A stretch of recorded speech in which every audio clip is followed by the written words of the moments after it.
Hola, hola, bienvenidas y bienvenides a Cotidiana Podcast. Yo soy Graciela y este es un espacio para hablar de autoras, literatura y divagar sobre la vida. Estaba bien indecisa a la hora de hacer este capítulo del podcast porque por una parte quería seguir con el formato clásico de hablar de una autora y un libro de ella, pero ante las posibilidades y la indecisión terminé haciéndome una pregunta que yo creo nos salva de todo casi siempre. Es una pregunta que no se le hace ni al corazón ni a la mente, sino que se le hace a la tripa, a la guatita, como decimos en Chile. Y yo creo que casi nunca se equivoca, o al menos te hace ya tomar una decisión, que eso es mejor. Eh, Alguna gente le llama intuición, yo le llamo deseo. Y la pregunta era, ¿qué es realmente lo que quería decir en este episodio? ¿De qué quiero hablar? ¿Qué es lo que quiero yo hablar? Y quiero hablar del fin de semana. Quiero hablar de un fin de semana intenso y bello que fue del 21 al 22 al 23 de abril. Un fin de semana lleno de lectura, de poesía, de conocer mujeres. Fue, la verdad, alucinante, muy enriquecedor y dije, bueno, como esto se llama Cotidiana Podcast y no es un podcast solamente de hablar de un libro en específico, o al menos yo no quiero que sea eso, sino que también quiero que sea una forma de hablar de la vida, de la cotidianidad, del día a día, pero enlazándolo siempre con la literatura y sobre todo con la literatura de mujeres, pues dije no puedo dejar pasar por alto este finde. Fue un fin de semana precioso y pasaron muchas cosas. En primer lugar estuvo marcado porque el día sábado me junté a comer con mis amigas, mis compañeras de piso, Paola y Anabel. Besitos para las dos porque sé que escuchan el podcast. Y nada, nos fuimos de tapas y luego me reuní con Andrea Cacache. Ya les relaté en el último capítulo que Andrea la conocí en parte gracias a este podcast y el día sábado por la tarde me invitó a la presentación de su libro de poesía, El Deseo. Ese es un poemario publicado en Argentina que habla centralmente sobre la encarcelación del deseo, sobre mantenerse prisionera en un deseo sexoafectivo imposible de consumar por la distancia, por platonismo y evidentemente por un contexto pandémico. Fue una presentación muy bonita en un centro cultural LGTB, del cual estoy profundamente agradecida, porque si no hubiera sido por Andrea difícilmente hubiese llegado a ese lugar. Fue súper enriquecedor, fue un fin de semana muy sororo. A Andrea la pude conocer mejor, pude conversar mucho con ella de nuestros procesos de escritura, de nuestra literatura, de nuestra relación con las artes en general, con otros espacios que potencian la creatividad, como la meditación, el yoga, la relación con nuestros cuerpos. Creo que esas conversaciones nutren bastante el imaginario individual que tenemos cada persona. Hagamos el arte que sea, o incluso aunque no hagamos arte como tal, pero nos relacionemos con el arte, creo que nutrirnos en conversación con otras personas que crean o que también de alguna u otra forma tocan el arista artista de sus vidas, creo que es súper enriquecedor, muy necesario. eh, Desautomatiza la rutina, desautomatiza el día a día y de cierta forma también es terapéutico. No puedo dejar pasar leer un poema precioso del libro de Andrea. Como dije, este es un libro que se enfoca en la concepción del deseo como una cárcel, pero lo que conversábamos ese día en la presentación es que el deseo se suele asociar mucho al elemento fuego y la verdad es que en este texto, en este poemario, desde mi punto de vista, Andrea lo relaciona mucho al elemento agua. Hay un contexto acuático permanente eh, que nos lleva a entender el agua también como una forma de cárcel, con esa fluidez. El agua es un elemento que de cierta forma no puedes controlar a no ser que lo encauces o que lo distribuyas en un envase, en una forma. El agua cuando se asimila al deseo es un agua que corre simplemente, que no se puede detener, que no se puede guardar, no se puede conservar. Entonces, ¿qué es lo que se hace? Se hace un libro de poesía.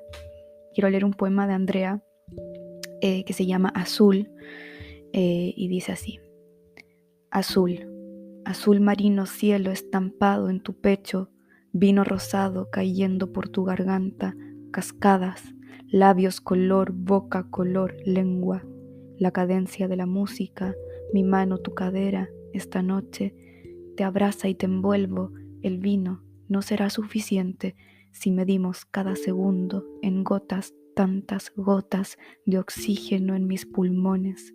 Esta noche abierta rebalsa hacia mi pubis, desconoce perímetros, inunda de azul marino nuestras caras,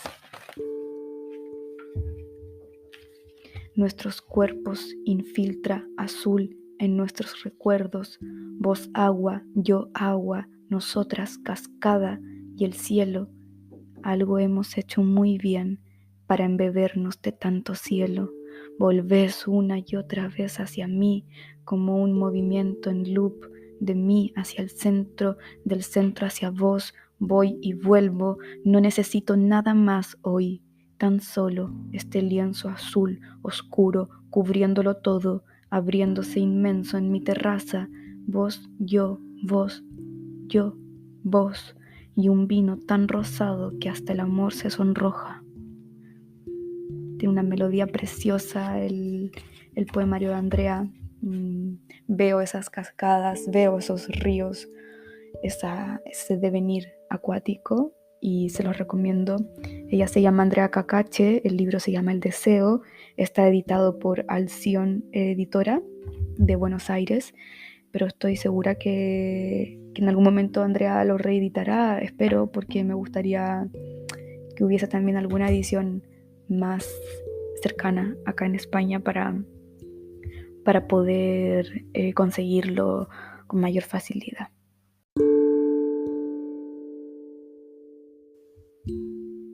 Bueno, al día siguiente, el día domingo, nos fuimos a una lectura de poesía. Fue muy poético el fin de semana, eso me encantó. La poesía es un género que, creo yo, está dejado de lado por el mundo en general. Es un formato de literatura que, digamos las cosas como son, es un formato de literatura que vende mucho menos que la novela, incluso que el relato. Y sin embargo, creo que todos y todas acudimos a la poesía como una especie de encuentro con nuestro yo interior, incluso leyéndola, no solamente escribiéndola. Creo que es un género que impacta de forma más instantánea y que es un género que también tiene mucha cercanía con el espíritu y con esa voz interna, con la voz más interna. Creo que se le debería dar más su lugar en el mundo. Me da tristeza ir a las librerías normales o a las bibliotecas y ver que los estantes de poesía siempre son radicalmente más pequeños que los de narrativa. Entiendo que también hay una demanda mucho más baja de lecturas de poesía y entiendo también que simplemente hay personas que no les gusta y está bien, pero a mí me gustaría ver más poesía en el día a día. En el día a día hay mucha poesía en el lenguaje poético, en Instagram mucha poesía, buena, mala, eso, o sea, no da igual, pero es harina de otro costal, pero de que hay mucha poesía en Instagram, lo hay, porque además el formato es un formato más breve, entonces da mucho paso a que hayan más contenidos poéticos dando vuelta, pero creo que en cuanto a mercados, la poesía, la buena poesía sobre todo, no se ofrece tanto como en la narrativa. Y para qué decir poesía escrita por mujeres. A mí me gusta mucho ir a la Reread, es una cadena de librerías de libros usados que hay aquí en Barcelona. Creo que hay como 6 o 7 sedes y cada vez que voy me voy de picada al estante de poesía, que suele ser una línea de un estante, muy poquito, no sé, te digo así, diciéndolo como aproximadamente, habrán 30, 40 libros por librería. Son muy pocos para una librería grande. Y nada, por eso no puedo dejar de mencionar esta lectura que fue netamente de poesía. La coordinaba la editorial Trampa, que queda justo al frente de la librería de Insólita, se llama Insólita. Entonces era muy bonito porque fue una lectura a pie de calle, con un montón de autoras muy bacanas. Primero se hizo una lectura de escritores chilenos. Una de ellas fue Valentina Marchant, y fue muy bonito porque a Valentina yo no la conocía y ella es chilena, también vive aquí en Barcelona, está haciendo su doctorado si no me equivoco, y publicó hace poco un poemario que se llama El reverso del agua.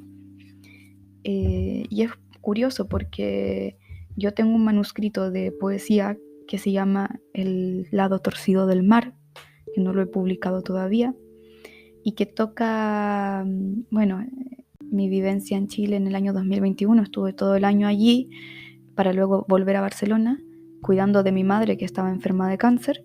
Entonces en ese poemario hablo también del contexto pandémico, de lo torcido que era la realidad en ese momento, en ese lugar, con esas circunstancias. Y me causó mucha sorpresa el título del libro de Valentina, porque se llama El reverso del agua.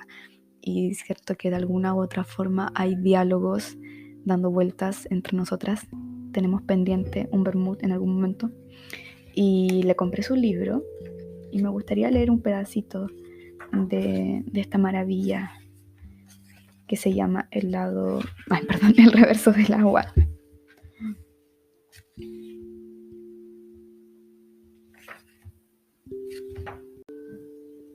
Había una orilla repleta de peces, piedras de distintos tamaños y colores, la posibilidad de hacerlo todo de nuevo, los castillos en el aire, la casa que enterramos juntos en la arena, ese aire tibio de las playas en verano, ese frío del cuerpo cuando sale del agua y la piel se eriza al mínimo roce. Recuerdo su cara manchada de espuma, su boca como paleta de colores trazando un mapa encima de mi pecho desnudo.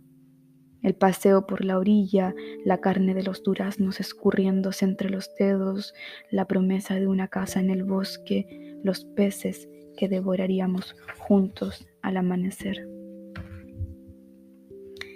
Invitarlas a revisar la poesía de Valentina Marchant. Hay que conocerla, hay que descubrirla.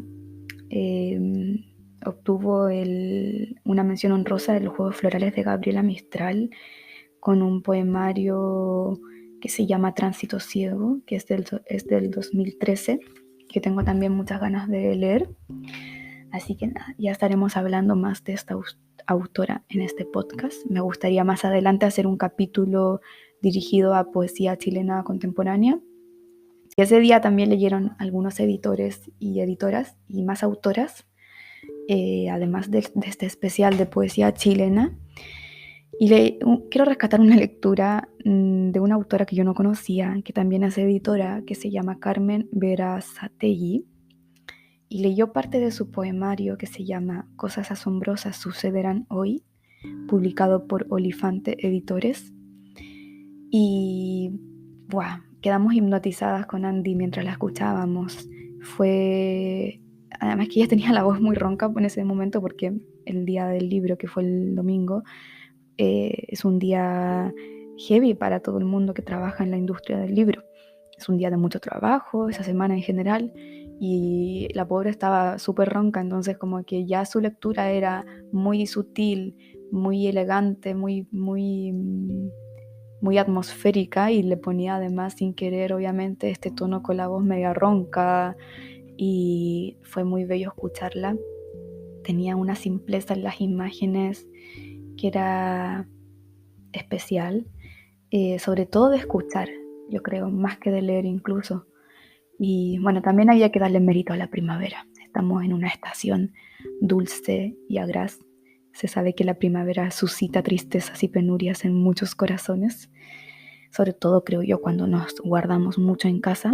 Pero ese día de San Jordi, que es el día del libro acá, fue especial. Y además de que no llovió, lo cual ya fue un milagro, porque al menos desde que yo vivo acá, San Jordi llueve en abril. Y bueno, no llovió, entonces fue muy bueno para la gente que estaba trabajando ese día en la feria del libro que se hace en Paseo de Gracia y en la Rambla. Una vez me tocó con una editorial en la que yo estaba haciendo las prácticas del máster en el 2019, nos tocó lluvia y fue muy heavy, muy, muy triste la experiencia porque fue una lluvia torrencial que cayó de la nada, guardando todos los libros súper rápido para tratar de que no se mojaran.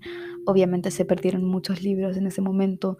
Nosotros no teníamos toldo ni carpa para protegerlos. Y nada, afortunadamente este año no llovió. Había muchísima gente, sí. Y nada, también quiero recomendarles a Carmen Berazategui. Hay algunos poemas de ella en la red que no quiero leer ahora porque me voy a cargar un poco la primera lectura y además porque por tiempo prefiero saltar a otra cosa muy bella que pasó ese día. Pasaron muchas cosas el fin de semana y una de las que más me conmovió fue la lectura colectiva que se hizo de La bandera de Chile, libro de la poeta chilena Elvira Hernández. Eran aproximadamente 7 u 8 personas leyendo el libro completo con micrófono, mientras se turnaban fragmento a fragmento, y la mayoría eran personas chilenas. Estando tan lejos de Chile, escuchar ese acento en diversas bocas leyendo un poema tan político y tan importante para la literatura chilena de postdictadura fue un privilegio.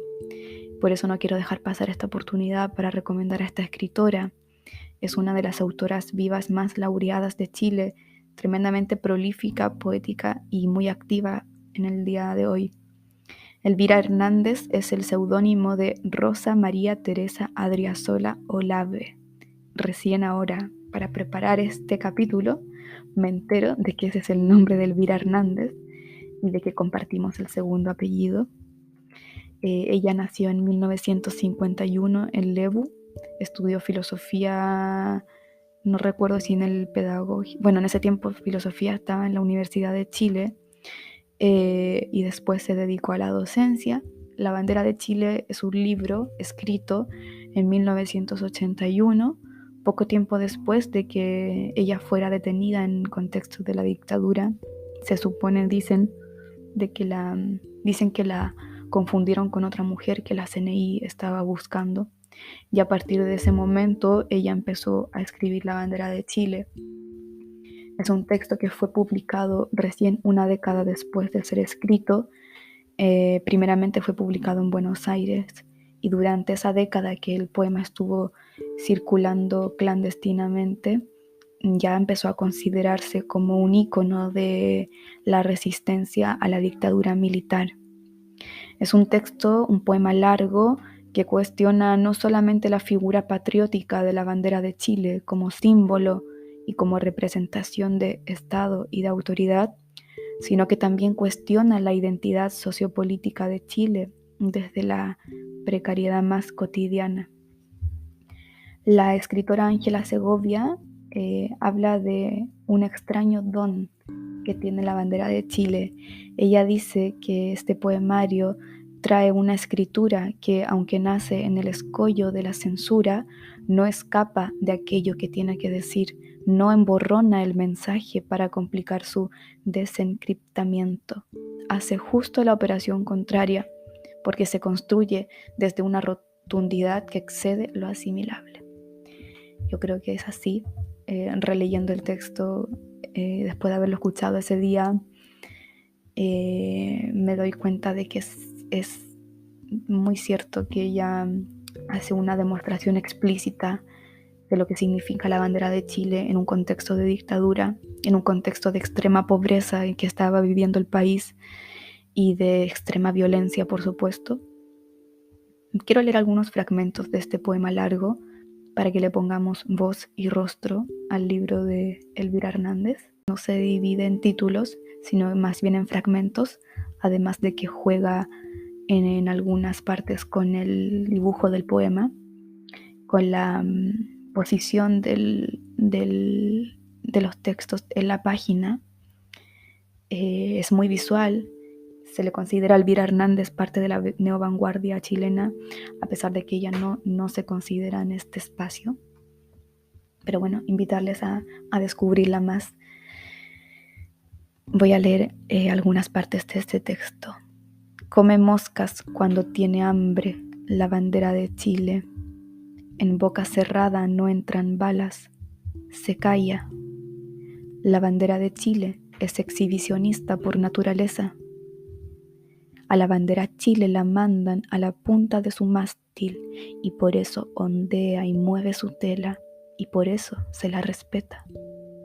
A la bandera de Chile la tiran por la ventana, la ponen para lágrimas en televisión, clavada en la parte más alta de un Empire Chilean, en el mástil del centro del Estadio Nacional. Pasa un orfeón, pasa un escalón, 2, 3, 4. La bandera de Chile sale a la cancha. En una cancha de fútbol se levanta la bandera de Chile, la rodea un cordón policial como a un estadio olímpico. Todo es estrictamente deportivo. La bandera de Chile vuela por los aires, echada a su suerte. En metros cuadrados se mide la bandera de Chile. Su olor en respingos de nariz, en ojos que no ven sus aristas de luz y sombra, en paciencia sus diarreas, las construcciones de desnutrida confianza. La bandera de Chile está teñida entre dos edificios, se infla su tela como una barriga ulcerada, cae como teta vieja, como una carpa de circo, con las piernas al aire, tiene una rajita al medio, una chuchita para el aire, un hoyito para las cenizas del general O'Higgins, un ojo para la avenida General Bulnes. La bandera de Chile está a un costado, olvidada. Pierden sus anuarios los combates de la bandera de Chile. Lo ganado y lo perdido lo pierden en la letra. Parecen de tinta invisible sus abanderados. Más cancha rayada se subraya de más sorpresas, roturas, remiendos, sangre salpicada de parches han borrado del mapa a la bandera de Chile en cuclillas. Banderillada pierde sangre en una carpa de plástico. La bandera de Chile no se vende. Le corten la luz, la dejen sin agua, le machuquen los costados a patadas. La bandera de Chile tiene algo de señuelo que resiste. No valen las sentencias de los jueces, no valen las trizas de hilo jurado. La bandera de Chile al tope. Se me ponen los pelos de puntas.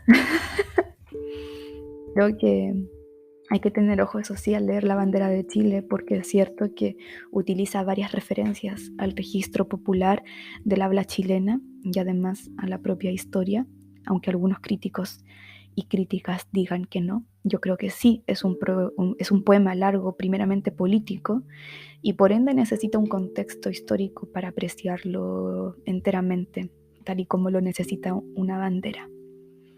En ese sentido, flamea como lo haría la bandera chilena, ya sea por victoria o por derrota.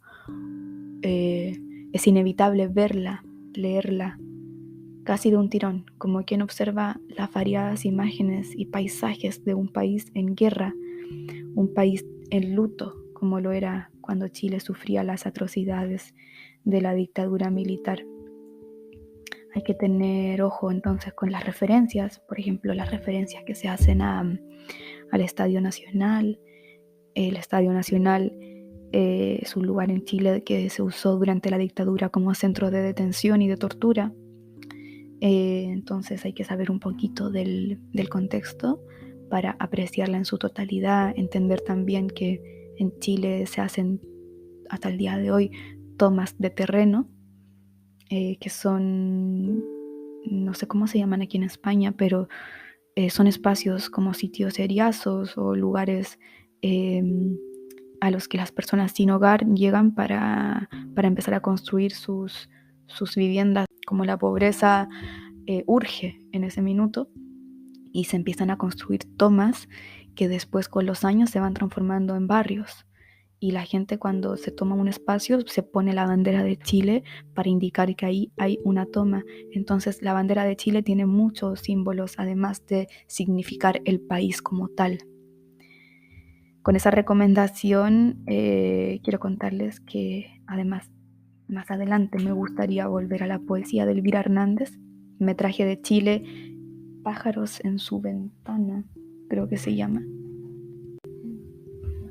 Pájaros desde mi ventana. Lo tengo aquí el libro. Es una antología que publicó la editorial Alquimia sobre la obra de Elvira Hernández. Así que en un futuro estaré hablando un poquito más de esta autora en el podcast. Para rematar San Jordi y su lluvia de bendiciones, no así su lluvia climática, afortunadamente, nos regalamos libros junto a mi pareja, porque aquí es tradición, con tu pareja o con tu amigo, tu amiga, lo que sea, te regalas un libro y una rosa. Y bueno, nos regalamos una rosa y un libro. Yo le regalé a él El amante de Marguerite Duras, no sé cómo se pronuncia, que es un libro que me encanta, y otro que no conocía, pero que me gustó mucho por el título, que se llama Los nadadores. Y él a mí me regaló un libro que se llama El camino del artista, de Julia Cameron, y era un texto que hace rato yo venía escuchando en recomendaciones de varias personas, pero que todavía no terminaba de entender realmente de qué se trataba. Y ese día me lo regaló, lo elegí yo, lo vi, dije, me suena este libro, me lo voy a comprar, él me lo regaló y estoy enamorada del libro. Es precioso, además que el formato está hecho para ser estudiado, porque es un libro, la edición al menos que yo tengo, es una edición ancha y suave, de hojas muy suaves, que dan mucho placer pasar a la siguiente página, y con márgenes blancos extensos, lo que ayuda mucho a poner notas en los costados. Yo lo estoy subrayando con lápiz de mina, por si luego lo quiero borrar. Y le estoy poniendo muchos post-its porque la verdad es que es un libro de estudio, es un curso de 12 semanas, si no me equivoco, que plantea ejercicios y una visión bastante holística de la creatividad de las personas. Ella es una escritora, guionista, directora de cine, si no me equivoco, que ahora ya tiene 75 años y ha trabajado durante toda su vida con métodos para ayudar a la gente a explotar su creatividad, ya seas pintora, escritora, poeta, bailarina, coreógrafa, o incluso mucha gente ha llegado a ella sin ser artistas en sí mismos, pero para desbloquear su creatividad. De hecho, ayer se lo recomendé a mi psicóloga porque creo que también es un texto que viene muy bien para profesiones como la psicología, la terapia, una terapeuta ocupacional, creo que lo podría usar mucho también. Incluso ya gente que simplemente le gusta acercarse al arte de alguna u otra forma, es un libro bien útil. Te ayuda a generar conciencia sobre tu yo interior creativo y sobre tus instintos que ya tenías de niña o de niño hacia el arte, hacia la creación, hacia el juego, hacia esta parte lúdica de no juzgarse antes de hacer una creación. Creo que le voy a sacar mucho el jugo, me está gustando mucho, ya estoy empezando con los ejercicios. Para adelantarte un poco, ella plantea dos innegociables dentro de este curso en general, y los dos innegociables son las páginas matutinas y la cita con tu artista. Las páginas matutinas es básicamente todos los días, sin excepción, te levantas, haces tus cosas, lo que tengas que hacer, te lavas la cara, no sé, te duchas, te sientas a escribir 3 páginas sin parar, de lo que sea. 3 páginas de total flujo de conciencia, sin filtros, sin límites, sin relecturas tampoco. Nadie más puede leer lo que tú has escrito y ojalá tú tampoco lo leas. O sea, son simplemente vómitos de conciencia, flujo, sin filtrar nada, aunque sean palabras inconexas, aunque no sepas qué escribir, poner simplemente no sé qué escribir durante 3 páginas. Es cierto que yo al menos, y me imagino que la mayoría de la gente, estamos acostumbradas hoy en día a escribir en el ordenador, entonces yo tengo las manos adoloridas. Tengo los dedos bastante adoloridos después de ya estar 3 días con las páginas matutinas, pero bueno, supongo que como todo nos vamos acostumbrando. Tengo que aprender a reaprender. Yo creo que tenemos muchas personas a escribir en papel y a saber manejar la fuerza de nuestra mano, porque es verdad que ponemos a veces mucha fuerza o la equilibramos mal, la fuerza a la hora de escribir, incluso a la hora de hacer cualquier cosa. Una profe de dancehall una vez dijo que esto me quedó marcado, dijo que bailar era simplemente saber distribuir las fuerzas del cuerpo. Y yo creo que eso es tan necesario para la vida, para todo, saber distribuir las fuerzas que tenemos, saber elegir nuestras guerras, dónde ponemos la energía. Creo que al momento de poner la mano en el lápiz sobre el papel, también vamos de alguna u otra manera dosificando nuestra fuerza vital, nuestra energía del brazo, de nuestra conexión cerebro-mente, cerebro-mano, perdón, para poder tener una naturalidad a la hora de escribir y que este flujo sea lo menos filtrado posible. Y el otro innegociable es la cita con el artista, y es básicamente tener una cita a la semana contigo misma donde puedas explotar tus conocimientos sobre ti o sobre el mundo, pero en absoluta soledad. Puede ser desde dar un paseo en la playa, dar un paseo en el parque por 2 horas. Ella contaba, por ejemplo, que una de las citas con el artista que hacía era ir a comprarse al bazar un montón de pegatinas, de tonterías, de stickers, de cosas brillantes para pegar, y luego se iba a su casa y se tiraba 2 horas ahí haciendo dibujitos y cosas en un cuaderno, simplemente para explorarse a sí misma. Otra tarde puede ser ir al museo, otra cita puede ser irte a ver a la gente en la calle, sentarte en un banco y ver cómo la gente va. Todos esos son espacios que Julia Cameron apela a que construyamos estos espacios donde nos podamos nutrir de los detalles de la vida, donde podamos prestar atención, ya sea a tu yo interno o a lo externo que te está rodeando. Y bueno, para terminar con estas recomendaciones de San Jordi / Día del Libro, contar que estoy muy contenta porque encontré un libro que nunca pensé que me lo iba a conseguir, porque no se conoce mucho a esta autora. Se llama Eunice Odio, es una autora de Costa Rica que ya está muerta. Nació en Costa Rica, en San José, en 1919. Yo la descubrí hace nada. A veces me pongo a chusmear, a cotillear, a copuchar en internet autoras que me gusta ir descubriendo, sobre todo poetas, y descubrí a Eunice Odio. Leí algunos poemas que me encantaron y dije, quiero más, ¿dónde hay más? ¿Dónde hay más? Y bueno, editaron sus obras completas la editorial Ediciones Sin Fin, que de hecho estaba la editora ese día en la lectura, y es un librazo donde me parece que están sus obras, todas sus obras completas, y nada, va a ser una bendición poder leer este libro y poder hablar de él en el podcast en el futuro. El libro se llama El Tránsito de Fuego, de Eunice Odio. Ya les contaré cuando haga un especial sobre ella. Y nada, esas son las recomendaciones de hoy.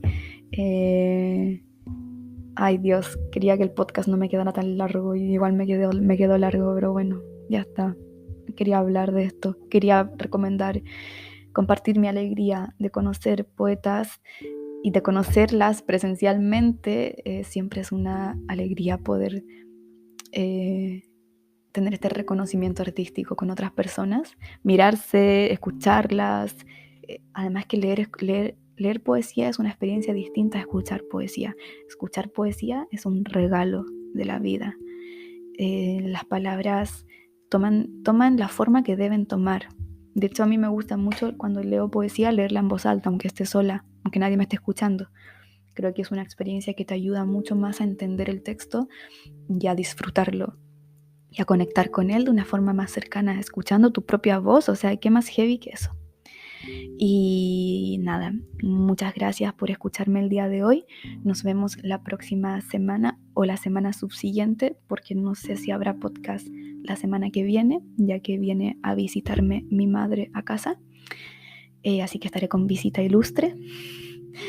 Y muy, muy feliz de haber hecho este capítulo y de haber hablado de lo que realmente quería hablar. Un beso para todas, todos. Nos vemos. Si quieres puedes seguirme en Instagram. Mi nombre allí es Graciela Olave Ramos.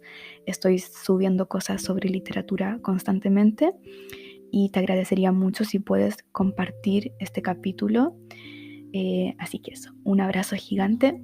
Nos vemos la próxima semana.